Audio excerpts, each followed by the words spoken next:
Est-ce qu'il y a une autre question, je crois, au fond? Oui, attendez, monsieur, une question au fond. Oui, bonsoir, monsieur Zemmour. J'aurais voulu avoir votre opinion personnelle concernant le dossier des Mistral. Ce sont des bateaux qui ont été construits à quelques kilomètres d'ici. Et des marins russes qui sont venus dans une froideur, un mépris indescriptible. J'aurais voulu savoir si vous analysiez, comme je pense l'immense majorité des Français, la non-livraison de ces bateaux comme un déclin de la souveraineté française, autant économique que diplomatique.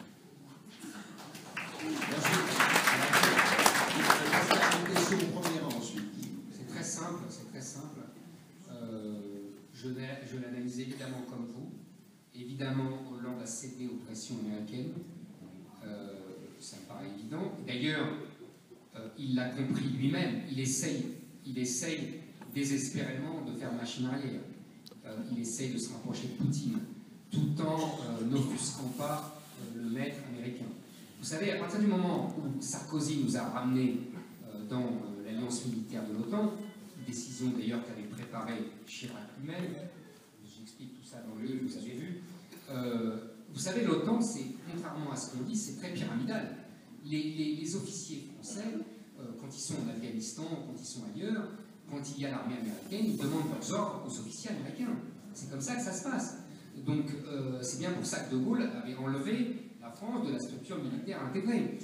Et d'ailleurs, il parlait de protectorat américain.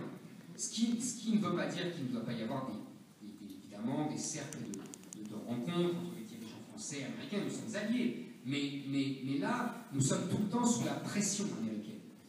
On l'a vu avec les entreprises françaises, avec la BNP qui est condamnée, avec, je racontais tout à l'heure, Alstom qui est vendu sous pression de poursuites judiciaires. Tout ça, ce sont des pressions permanentes. Les Américains font ça très bien et très habilement. Et évidemment, vous avez raison, en ne livrant pas les Mistral, nous cédons à la pression.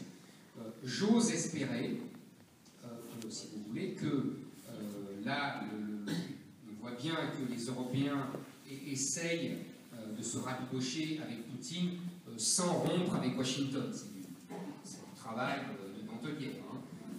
Mais si ça se calme, j'espère bien qu'on va livrer les Mistral. Vous savez, moi, je vais être encore plus clair avec vous, monsieur. Je pense que je suis un nostalgique éternel de l'alliance franco-russe. Et je ne parle pas seulement de 14. Pour moi, la grande alliance franco-russe, c'est 1808. J'ai découvert récemment que Louis XV, on a failli épouser la fille de Catherine II de Russie. Et que ces imbéciles de ministres de l'époque, de favoris de Louis XV qui étaient enfants, ont balayé cette hypose-là bêtement. Donc, voyez, moi, je pense que la France et la Russie, quand la France est alliée de la Russie, on est tout de suite plus puissant, on est tout de suite indépendant des États-Unis, de l'Angleterre, et on peut avoir une politique européenne intelligente. Voilà. Donc, vous imaginez ce que je pense de la non-livraison des Mistral.